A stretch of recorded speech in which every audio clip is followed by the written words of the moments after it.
저는 그 생일이 되면 제가 자녀들에게 받고 싶은 그 선물을 이번 생일에는 무엇을 받고 싶다 하고 이렇게 미리 얘기를 합니다.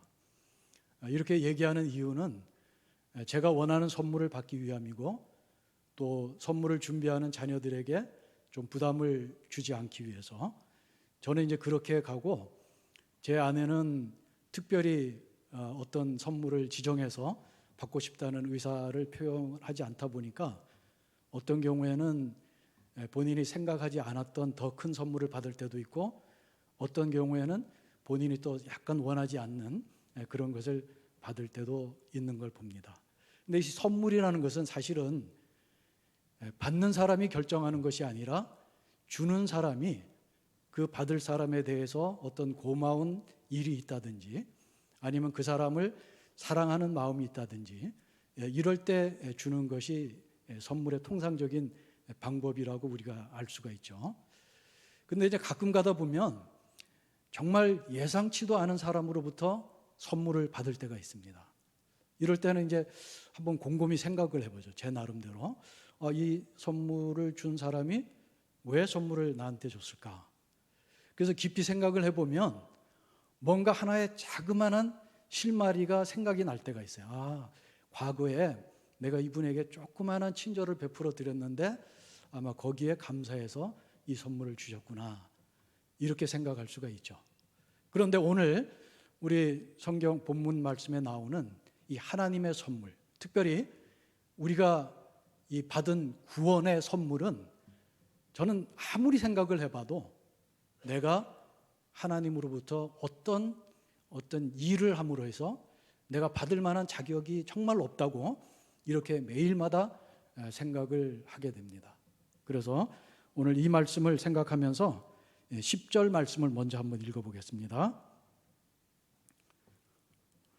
예수께서 대답하여 이르시되 내가 만일 하나님의 선물과 또 내게 물 좀 달라 하는 이가 누구인 줄 알았더라면 내가 그에게 구하였을 것이고 그가 생수를 내게 주었으리라. 이 10절 말씀에서 이제 가장 핵심적인 단어는 세 가지라고 볼 수가 있습니다. 첫째는 하나님의 선물, 그리고 이 선물을 주는 사람이 누구인지 알았더라면, 즉 주는 예수님이 누구인가 하는 예수님의 정체성, 그리고 내가 생수를 주겠다, 이렇게 말씀하고 있습니다. 이 세 가지가 이제 이 10절 말씀의 핵심적인 단어인데, 이 생수는 우리가 마시는 삼다수라든가 백산수 이런 생수가 아니라 살아있는 물, 영어로는 living water라고 그러죠. 이 살아있는 물을 주시겠다, 이렇게 말씀하고 계십니다. 그래서 오늘 10절 말씀을 기억하면서 오늘 우리가 읽은 본문을 한번 처음부터 차근차근 한번 순서대로 알아보는 시간을 갖도록 하겠습니다. 예수님께서는 요한복음 2장과 3장에 걸쳐가지고 6월절에 예루살렘에 올라가셔가지고 많은 표적을 행하셨습니다. 이 표적을 본 많은 무리들이 예수님을 믿기 시작했고, 또 예수님께 와가지고 세례를 받기 위해서 많은 사람들이 몰려들었어요. 그리고 오늘 4장 첫 부분에도 예수께서 제자를 삼고 세례를 베푸시는 것이 요한보다 많다 하는 말을 바리새인들이 하기 때문에, 즉 바리새인들이 세례 요한과 예수님을 비교하고 또 많은 사람들이 자기에게 몰려오는 그것을 바라볼 때에 예수님께서는 아직까지 내 때가 이르지 않았다, 이렇게 생각이 돼서 예수님께서는 이제 3절에 유대를 떠나서 갈릴리로 가십니다.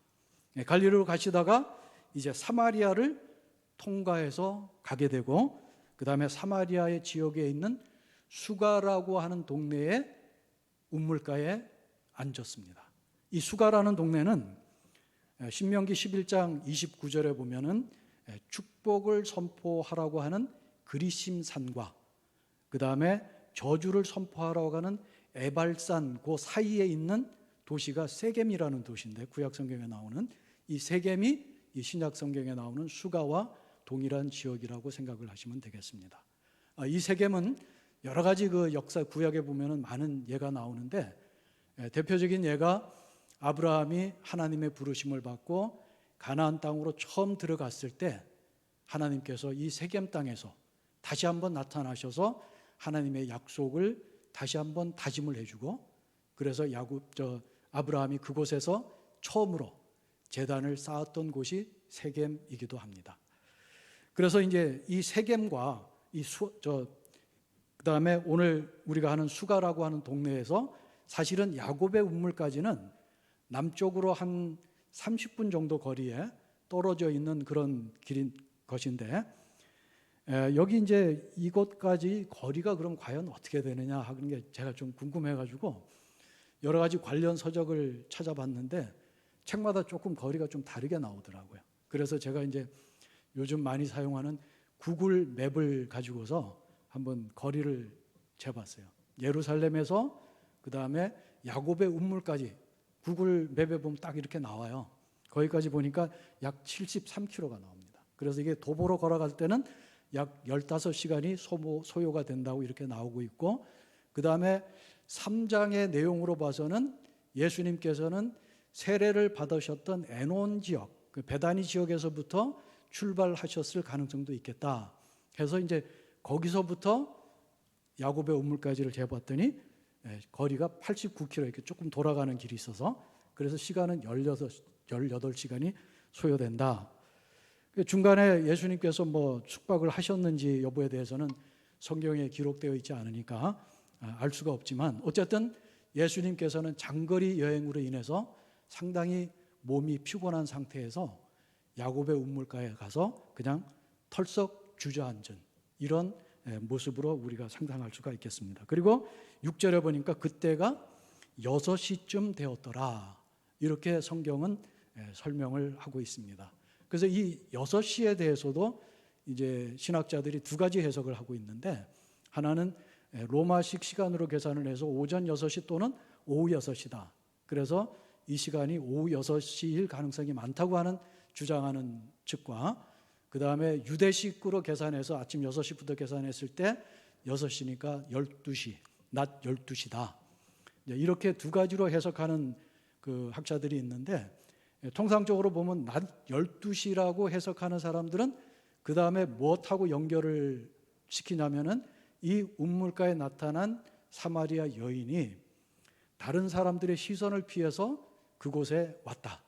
왜냐하면 저녁 시간에는 통상 여인들이 많은 사람들이 무리를 지어서 물을 기르러 우물가로 오기 때문에 아마 정오에 이 여인이 다른 사람의 시선을 피해서 왔다, 이렇게 이제 해석하는 분들이 있는데, 사실은 우리가 이제 성경에서는 정확하게 거기에 대해서는 말씀하고 있지 않기 때문에 우리가 거기에 대한 선입견, 그 다음에 시간에 대한 것도 일단 오늘은 논의의 대상에서 제외하고 그 다음으로 넘어가서 이제 말씀을 계속 진행을 하겠습니다.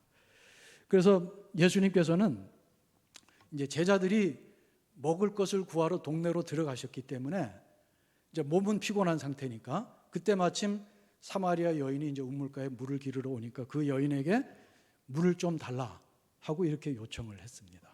그랬더니 이 여인이, 아니 당신은 유대인인데 사마리아 여자인 나에게 어떻게 물을 달라고 하십니까? 하고 반문을 합니다. 이렇게 물어본 것은 아마 이 여인도 깜짝 놀랐을 거예요. 왜냐하면 이때 이제 이 요한복음의 저자가 친절하게 9절 이하 이렇게 설명을 하고 있죠. 이는 유대인이 사마리아인과 상종하지 아니함이로라. 뭐 우리 여기 계신 모르는 분들이 유대인과 사마리아인들이 사이가 어느 정도 나쁜가 하는 것에 대해서는 다 잘 알고 있겠지만, 다시 한번 역사적인 내용을 잠깐만 이제 알아보면은, 솔로몬 이후에 이제 북이스라엘과 남유다로 갈라지고 난 다음에 북이스라엘이 기원전 722년에 아시리아에게 망하게 되죠. 그런데 이 아수르는 편 정책이 뭐냐면 이제 반란을 방지하기 위해 가지고 그 땅에 살고 있는 이스라엘 주민들을 해외로 이주를 시키고 또 그 땅에 다른 이민족들을 그 땅에 살게 함으로써 피를 섞어버렸어요. 서로 결혼을 통해서. 그래서 이제 일단 그 어떤 민족성의 어떤 정통성, 이거를 없애버렸고, 이러다 보니까 자연적으로 어떤 하나님을 믿는 유일신 사상에서 이제 이방들이 섬기던 우상들을 섬기는 이런 이제 종교적으로 신앙적으로도 타락하는 이런 모습으로 이제 변화되게 되는 겁니다. 그러다가 이제 남유다도 바벨론에 망하고 그런 다음에 이제 바벨론 포로에서 귀환을 했을 때에 예루살렘 성전, 즉 스룹바벨 성전을 건축하게 되죠. 이때 사마리아 총독 산발랏도 반대를 아주 심하게 했고 또 유대인들도 사마리아인들의 도움을 거절했죠. 뭐 이러다 보니까 사마리아인들이 이제 기원전 400년 경에 그리심 산에 독자적으로 성전을 건축하고 거기서 예배를 드리게 됩니다. 그래서 이렇게 가다가 이제 마카비 왕조가 이제 독립을 운동을 펼쳐가지고 그때 요한 힐카누스라는 사람이 기원전 128년에 그리심산의 성전을 파괴하고 많은 사마리아인들을 죽이는 사건이 일어납니다.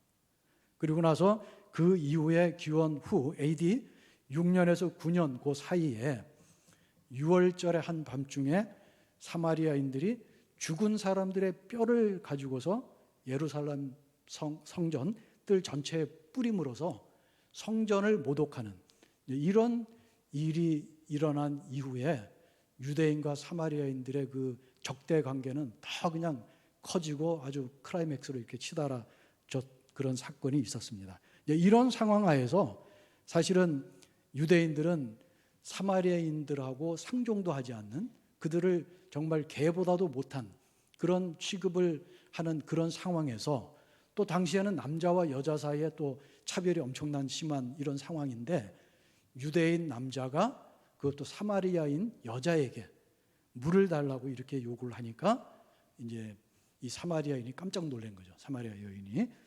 그런데 저는 이제 이 말씀을 이제 깊이 묵상을 하다가 우리 예수님의 이 우물가에서 이 여인과 대화하는 모습을 한번 현장을 제가 한번 상상을 해봤어요. 그랬더니 아까도 말씀드렸다시피 장거리 여행에서 지쳐서 정말 인간적으로 그 우물가에 주저앉으신 예수님의 모습에서 너무나 인간적인 모습을 볼 수가 있었고 그 다음에 예수님께서 이 사마리아 여인에게 당시에 어떤 사회적인 선입관이나 편견 이런 걸 다 깨고 이제 물 좀 달라고 먼저 말을 건네심으로 해서 그 다음에 이어지는 여러 가지 예수님께서 주고자 하는 선물의 의미 그 다음에 예수님께서 어떤 분이신가 하는 것에 대한 얘기도 이제 그 사마리아 여인에게 하는 모습을 보면서 이런 모습이 우리의 어떤 선교적인 방법하고도 좀 연결이 되겠구나 이런 생각을 한번 해보는 가운데에 이제 제가 과거에 이제 필리핀 선교 현장에서 이제 이런 그 복음성가의 가사가 생각이 났습니다. 난 이렇게 많이 받았는데 하는 그 찬양인데 이 찬양이 이제 이렇게 시작이 됩니다. 난 주러 왔을 뿐인데 오히려 내가 받고 갑니다. 눈물 닦아주러 왔을 뿐인데 내 눈물 흘리고 갑니다. 전하러 왔는데 이미 이곳에 계신 예수님을 보고 갑니다. 사실은 이제 저는 필리핀에 이제 선교를 갈 때는 이제 통상적으로 우리가 지금 전 세계적인 추세를 보면 선교는 통상 좀 선진국에서 좀 개발도상국이나 후진국 이제 가진 자가 조금 부족한 자들한테 이렇게 하는 경우가 많지 않습니까? 이제 그러다 보니까 우리가 자칫 실수할 수 있는 게 뭐냐면 내가 가진 것으로 인해서 상대방의 정말 자존심을 상하게 할 경우가 우리가 뜻하지 않게 그렇게 나올 때가 많이 있다는 거죠. 그러나 저는 항상 선교 현장 갈 때마다 정말 갈 때는 처음에 갈 때는 제가 이분들에게 뭔가를 좀 전해주고 좀 사랑을 나눠주고 이런 마음으로 가지만 실상은 가서 보면 그들의 모습을 통해서 오히려 제가 더 은혜를 받고 그곳에서 일하고 계시는 주님을 만나고 올 때가 너무나 많습니다. 그래서 늘 갈 때마다 은혜가 되고 감동이 되고 이런 모습을 저는 이 말씀을 묵상하면서 잠깐 그 말씀하고 연결이 됐기 때문에 오늘 제가 잠깐 말씀을 드렸습니다. 그래서 오늘 10절 말씀을 다시 한번 읽어보겠습니다. 예수께서 대답하여 이르시되 내가 만일 하나님의 선물과 또 내게 물 좀 달라고 하는 이가 누구인 줄 알았더라면 내가 그에게 구하였을 것이요 그가 생수를 내게 주었으리라. 이 사마리아 여인은 예수님의 말씀을 듣고 하나님의 선물, 즉 생수를 주겠다고 하는 이 말의 뜻을 잘 이해를 못했습니다.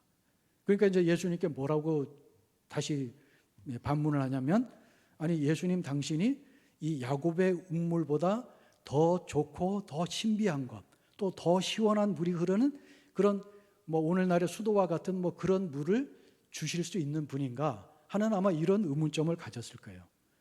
그렇다면은 이제 내가 더 이상 이 운물에 물 기르러 올 수고도 하지 않아도 되겠구나, 여기까지 생각을 했겠죠. 그러면서 다시 예수님께 물어본 말이 뭐냐면, 그런 물이 어디 있습니까? 하는 이런 체념에 섞인 그런 반응으로 이렇게 물어본 거예요. 근데 이제 하나님의 선물은 영원히 목마르지 않은, 그 속에서 영생하도록 솟아나는 샘물이라고 14절에 말씀하고 있습니다.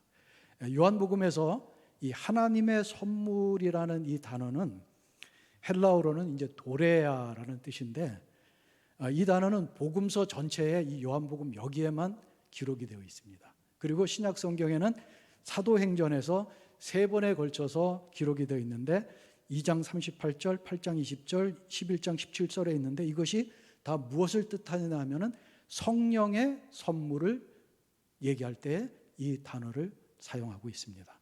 그러니까 여기서 영원히 마르지 않은 하나님의 선물이라는 것은, 즉 하나님께서 예수님을 통하여 주시는 성령의 선물이다, 이렇게 우리가 이해하시면 되겠고, 그 다음에 이제 오늘 요한복음에 보면 조금 더 제가 원어적인 거를 조금만 더 한 가지만 더 말씀을 드리겠습니다. 여기 보면 6절하고 12절하고 14절에 보면 운물과 샘물이라는 표현이 나옵니다. 6절과 12절에는 야곱의 운물, 12절에는 야곱이 준 운물, 그리고 14절에는 내가 샘물을 주리라, 이렇게 얘기를 하고 있는데, 우리말 성경과 영어 성경을 보면 6절하고 12절이 같은 단어예요. 그죠? 운물. 그리고 14절이 샘물이에요.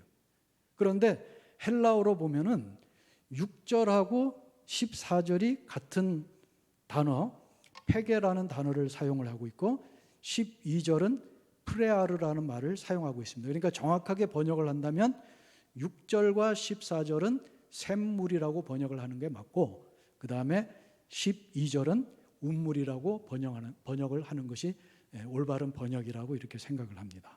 그럼 운물과 샘은 어떻게 다르냐? 이제 표준 국어 대사전을 한번 찾아보니까, 샘은 물이 땅에서 솟아나오는 곳을 샘이라고 그러고, 운물은 물을 깃기 위해서 땅을 파서 지하수를 괴게 한 곳이다, 이렇게 정의를 하고 있습니다. 그러니까 야곱이 처음 그 샘을 발견했을 때는 아마 자연적으로 땅에서 물이 솟아오는 그런 샘이었을 거예요. 그러나 이제 거기에 식구들이 더 많아지고 또 외부로부터 이제 보호하고 이러다 보니까 이제 오늘날 그리스 정교의 지하에 있는 야곱의 운물과 같은 그런 구조물이 잘 갖추어진, 그러니까 우리가 지금 통상적으로 이해하고 있는 운물. 그런데 이 야곱의 운물은 보면 이제 거의 지표면하고 비슷해요, 그 높이가. 거기서 지하로 이제 쭉 내려가 있는 그런 모습을 보게 되는데, 그런 운물과 비슷한 것이 되지 않았느냐, 이렇게 생각을 하고 있습니다. 그래서 14절에서 예수님께서 내가 주는 물은 영생하도록 솟아나는 샘물이 되겠다고 이렇게 또 말씀을 하십니다. 그래서 솟아나는 샘물, 이것이 무슨 어감이냐면은 성령 충만할 때 우리가 막 기쁨이 넘쳐서 막 이렇게 우리 안에 기쁨이 충만하는 이런 모습을 표현할 때 이 정말 솟아나는 샘물, 이런 뜻을 생각을 하면 되겠습니다. 그래서 예수님은 샘물을 주겠다는 것은 예수님 자체가 마르지 않는 샘 자체다, 이렇게 볼 수가 있는 겁니다. 그래서 하나님께서는 이제 예수 그리스도를 이 땅에 보내주셔서 우리에게 하나님의 선물을 성령을 주신 겁니다. 이 하나님의 선물인 생수와 관련해서 이제 예수님과 사마리아 여인들이 이제 여인의 대화를 놓고 보면은 서로 이제 조금 동문서답과 같은 그런 그 내용을 하는 것을 우리가 느낄 수가 있습니다.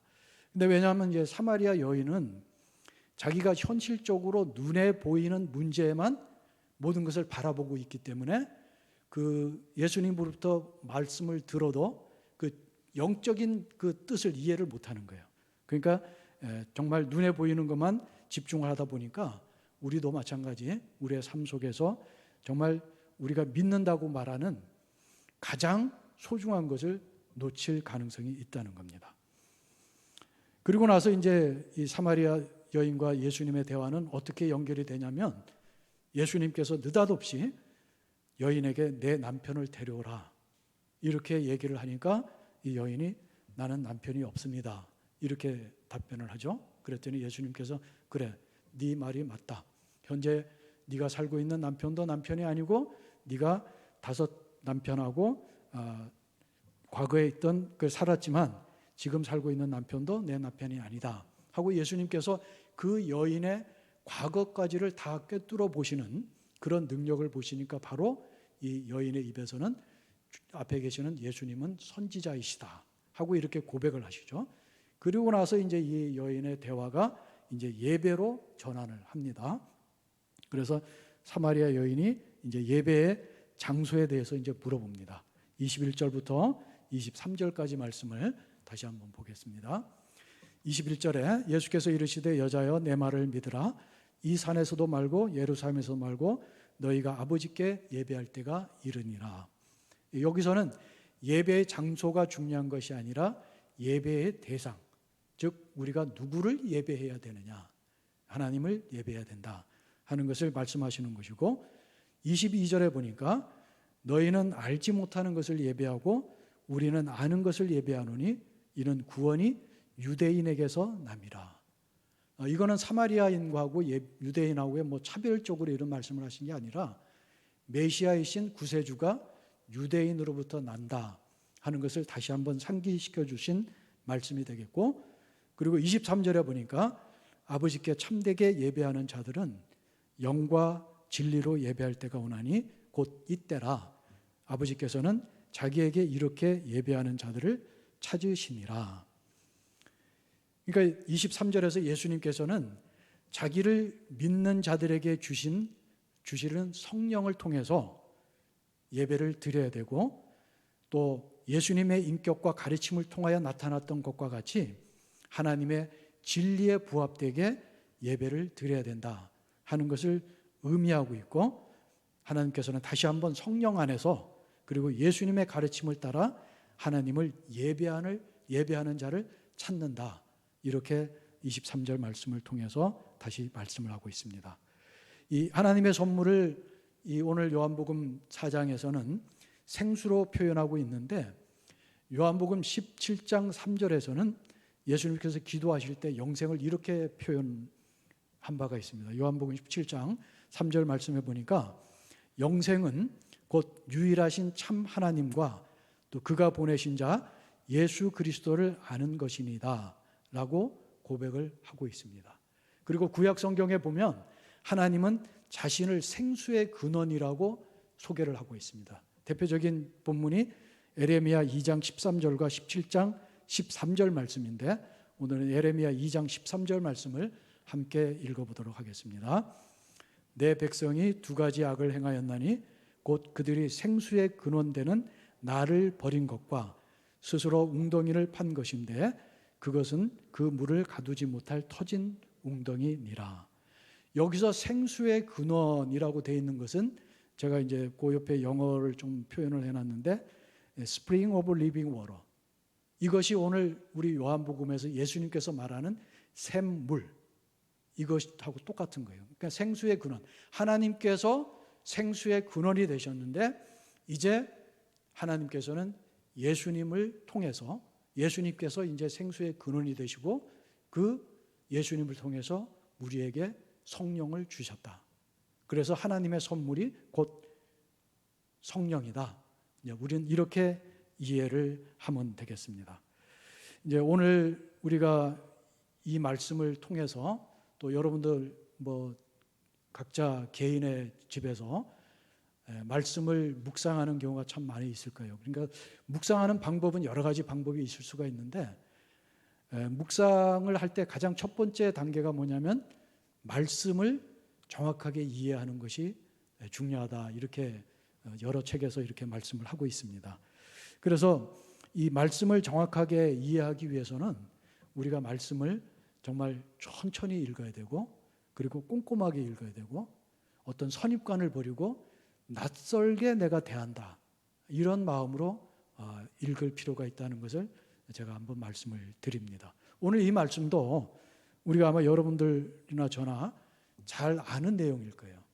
그러나 오늘 저도 이 말씀을 정말 꼼꼼하게 여러 번 걸쳐서 읽다 보니까 과거에 내가 생각하였던 어떤 내 속에 있던 선입관, 이런 것이 잘못되었구나 하는 것을 느끼게 되면서 정말 저한테도 많은 유익이 되었습니다. 오늘 여러분들은 이 말씀을 통해서 어떤 것을 느끼셨는지 제가 한번 몇 가지 질문을 한번 드려보겠습니다. 여러분, 오늘 본문 말씀을 통해서 하나님께서 저와 여러분에게 말씀하시는 내용이 무엇이라고 생각하셨습니까? 생수의 근원 되신 하나님께서 예수님을 생수의 근원인 샘물로서 우리에게 선물로 주셨다고 합니다. 나는 받은 이 선물로 인해서 정말 매일, 매 순간 기뻐하고 있습니까? 예수님께서는 사마리아 여인에게 모든 관습과 편견을 다 내려놓고 정말 낮은 자세로 다가가서 말씀을 하신 것과 같이 나도 누군가에게 나의 자존심 다 내려놓고 또 나의 가지고 있는 편견을 다 내려놓고 다가갈 마음의 준비가 되어 있습니까? 사마리아 여인이 예수 그리스도가 선지자시고 그리스도이심을 깨닫고 난 이후에 물동이를 우물가에 놔두고 바로 동네로 달려가서 사람들에게 와서 보라 라고 말을 전했듯이, 과연 나는 내가 받은 선물이신 예수님을 정말 이 여인과 같이 기뻐 날뛰는 마음으로 내 주변 사람들에게 뛰어가서 전하고 있습니까? 저부터도 많은 반성이 되는데, 이 시간 우리가 제가 드린 이 질문을 다시 한번 생각하면서 우리가 다시 한번 더 성장하는, 우리 믿음이 성장하는 그런 시간으로 가졌으면 좋겠습니다. 기도하겠습니다. 하나님 아버지께서는 우리에게 영원히 솟아나는 샘물이신 예수 그리스도를 선물로 주셨음에 또 그 은혜에 감사를 드립니다. 우리를 지극히 사랑하셔서 독생자 예수를 이 땅에 보내주시고 십자가에서 화목제물로 바치면서 하나님과의 관계를 회복시켜 주신 하나님의 그 크신 은혜를 찬양합니다. 우리 가운데 이러한 감사와 감격이 날마다 넘쳐나는 가운데 우리가 주님을 예배하고 또 주님을 널리 전파하는 그런 우리 모두가 될 수 있도록 저희들을 사용하여 주시옵소서. 예수 그리스도 이름으로 기도드리옵나이다. 아멘. 찬송가 526장 드리겠습니다.